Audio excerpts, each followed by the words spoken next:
السلام علیکم ناظرین، انسان کے نام کے ساتھ نسرین آفتاب۔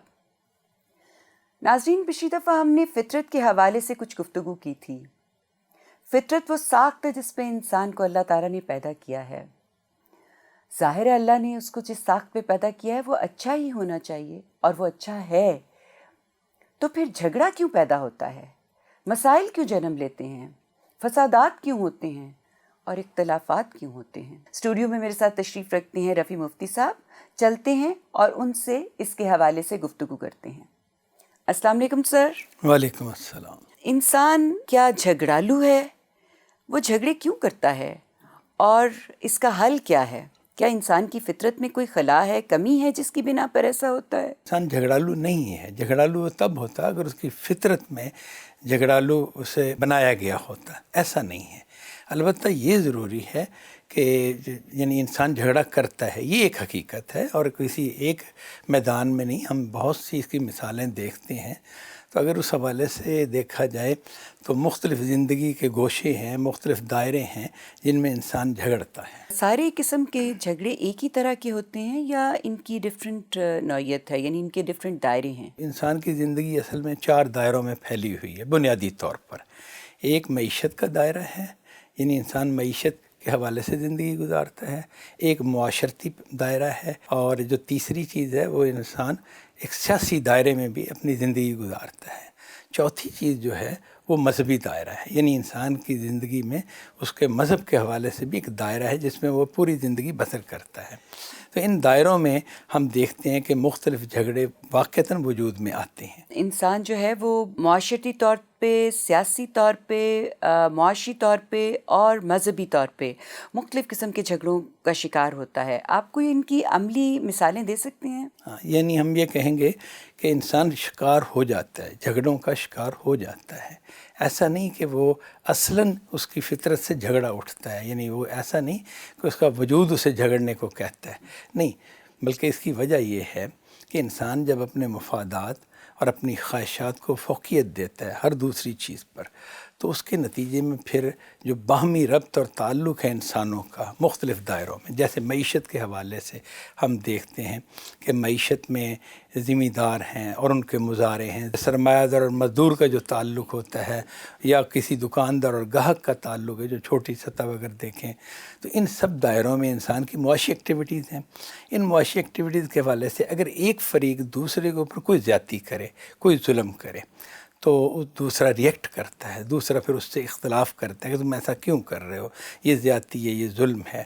اگر اس زیادتی اور ظلم پر وہ شخص برقرار رہے اور دباؤ کے ساتھ اس کو قائم رکھنا چاہے اپنے رویے کو، تو اس کے نتیجے میں پھر دوسرے کو جھگڑنے کا حق حاصل ہو جاتا ہے۔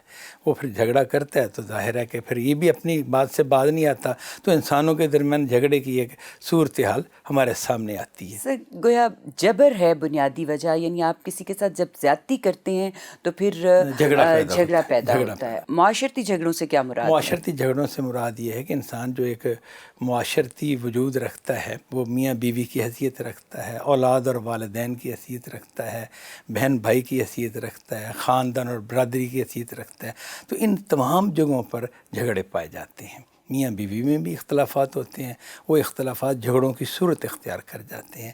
اسی طرح بہن بھائی میں بھی اختلافات ہو جاتے ہیں۔ عموماً ہم جیسے دیکھتے ہیں کہ وراثت کی تقسیم کے موقع پہ ہمارے ہاں بہنوں بھائیوں میں بھی جھگڑے ہوتے ہیں۔ ساس اور بہو کا بھی جھگڑا، یعنی جوائنٹ فیملی سسٹم جہاں موجود ہوتا ہے وہاں جھگڑے ساس اور بہو میں، اور بڑا یہ جھگڑا تو ایسا نمایاں ہے کہ اس سے تو کوئی بھی نا واقف نہیں ہوگا۔ اس کے علاوہ خاندان اور برادری میں جو شریک خاندان جسے کہا جاتا ہے، یعنی شریکہ، اس میں بھی جھگڑے کے بہت مسائل ہوتے ہیں، اناج کے مسئلے ہوتے ہیں معاشرتی سطح پر۔ اس حوالے سے جھگڑے اس طرح وجود میں آتے ہیں۔ اور سر، سیاسی جھگڑے تو ہم ہر دن ٹی وی پہ دیکھتے رہتے ہیں کہ کس قسم کے جھگڑے ہوتے ہیں۔ اور سر مذہبی بھی سیاسی دائرے میں جو ہیں وہ جھگڑے ہوتے ہیں سیاسی رہنماؤں کے مابین، اور ان کے جو فالوورز ہوتے ہیں وہ بھی آپس میں جھگڑتے ہیں۔ جہاں تک مذہبی دائرے کا تعلق ہے تو مذہبی دائرے میں بھی انسان بہت سے جھگڑوں کا شکار ہوتا ہے۔ مختلف گروہ، مذہبی گروہ بنتے ہیں جو آپس میں اختلاف کرتے ہیں، ایک دوسرے کے اوپر بہت ہی ظلم زیادتی بھی کر جاتے ہیں۔ اس کی وجہ اصل میں یہ ہوتی ہے کہ ہر آدمی اپنی مذہبی فہم کو یعنی مذہب کی جو تعبیر اس کے نزدیک ہے، مذہب سے جو کچھ وہ سمجھا ہے، اس کے حوالے سے وہ اصرار کرتا ہے کہ دوسرا بھی یہی سمجھے، یعنی کہ دوسرے کو اس کی اجازت نہیں دیتا کہ وہ اس سے فہم میں اختلاف کر سکے، رائے میں اختلاف کر سکے۔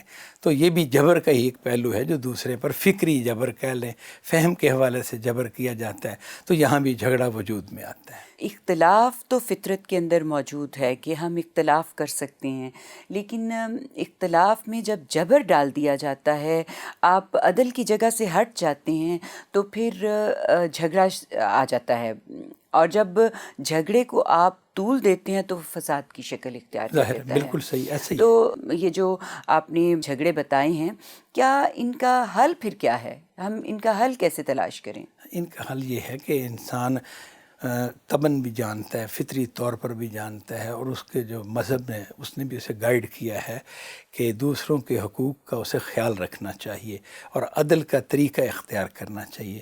یہ عدل اور دوسرے کے حق کا، یعنی دوسرے کے حقوق کا خیال رکھنا، چاہے معاشی ادارے میں انسان اختیار کر لے تو وہاں جھگڑے ختم ہو جائیں گے۔ اختلاف تو ہوگا، لیکن اختلاف کے بعد پھر باہم ایک دوسرے کو سمجھنا سمجھانا یعنی ممکن ہوگا۔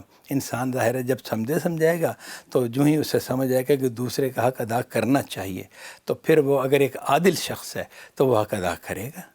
کہ اسی طرح یعنی معیشت میں بھی ایسا ہی ہے اور معاشرت میں بھی ایسا ہی ہے کہ انسان کو چاہیے کہ جو بھی اختلاف اس کے سامنے آئے، جو کہ اختلاف فطری چیز ہے، جو بھی اختلاف سامنے آئے اس کو بھی دیکھے، غور کرے، اور دوسرے کا جو حق بنتا ہو اس کو قبول کرے، اور اسے پھر اس حوالے سے عادلانہ رویہ اختیار کرتے ہوئے اس کا حق اس کو دے۔ یہی معاملہ سیاست میں بھی ہے اور یہی معاملہ مذہب کے حوالے سے بھی ہے۔ اس میں ایسا نہیں ہوتا کہ انسان عام طور پر اپنے حقوق کے بارے میں تو بہت کانشیس ہوتا ہے، وہ چاہتا ہے کہ میرے جتنے بھی حقوق ہیں وہ سارے مجھے ملیں، لیکن اپنے فرائض کی طرف سے وہ کوتاہی کر رہا ہوتا ہے۔ جی بالکل۔ تو اس کا توازن کیسے قائم کیا جائے؟ یعنی آپ اپنے فرائض کی طرف متنبع رہیں اور اپنے حقوق جو ہیں ان کو اپنے کم سے کم ان کی طرف آپ کا دھیان ہو، تو سر یہ کیسے بیلنس یہ کیا جا شخصیت سکتا کی خوبی سے یہ چیز تعلق رکھتی ہے۔ اگر انسان اپنی فطرت پہ کھڑا ہوگا تو پھر وہ امبیلنس نہیں ہوگا، ایسا نہیں کرے گا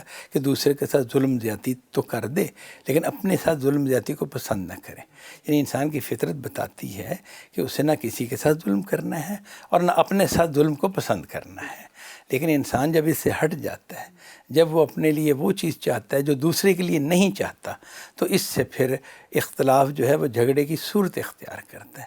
اختلاف ایک سادہ چیز ہے۔ اختلاف تو یہ ہوتا ہے کہ میں سمجھتا ہوں کہ بات یوں نہیں یوں ہونی چاہیے، دوسرا اس کے مقابل میں کہہ سکتا ہے کہ میرا خیال ہے بات یوں نہیں یوں ہونی چاہیے۔ اس میں اس کا امکان ہوتا ہے کہ آدمی ایک دوسرے کو سمجھا سکے، اس کی بات خود سمجھے، اپنی بات اسے سمجھائے اور کسی ایک نتیجے پہ پہنچے۔ لیکن اگر اس کے ساتھ انسان کی خواہشات یا اس کے مفادات اسے گورن کر رہے ہوں تو وہ پھر اسے اس طرف نہیں آنے دیتے کہ وہ دوسرے کی بات کو قبول کرے۔ وہ پھر محض اپنا حق ہی نہیں لیتا، حق سے زیادہ جو ہے اس کو حاصل کرنا چاہتا ہے، جو دوسرا پھر نہیں دے گا، ظاہر ہے۔ گویا ناظرین، آج ہم جو پیغام آپ کے نام دینا چاہتے ہیں وہ یہ ہے کہ ہمیں حقیقت پسندی کا رویہ اختیار کرنا ہے۔ اللہ تعالیٰ نے جو رول ہمیں دیا ہے ہمیں اس رول کو بہترین طریقے سے پرفارم کرنا ہے، اور اس کے ساتھ ساتھ ہم نے غیر عادلانہ رویوں سے اجتناب کرنا ہے۔ اپنے فرائض کی طرف ہمیں میکسیمم توجہ دینی ہے، اور جب ہم اپنے فرائض کو بہترین طریقے سے پرفارم کریں گے تو یقین کریں کہ ہمارے حقوق خود بخود لوگ ادا کرنا شروع ہو جائیں گے۔ اس پیغام کے ساتھ میں اجازت چاہوں گی، لیکن جاتے جاتے آپ سب سے ایک ریکویسٹ کرنا چاہتی ہوں کہ اگر آپ ہمارے پروگرام میں شامل ہونا چاہتے ہیں یا آپ کسی قسم کا کوئی سوال ہم سے کرنا چاہتے ہیں تو اس ویڈیو کے نیچے کامنٹ باکس ہے، آپ اپنا سوال اس کامنٹ باکس میں لکھ کے بھیجیں۔ ہم کوشش کریں گے کہ اپنے اگلے پروگرام میں آپ کا یہ سوال شامل کریں۔ بہت شکریہ۔ اللہ نگہبان۔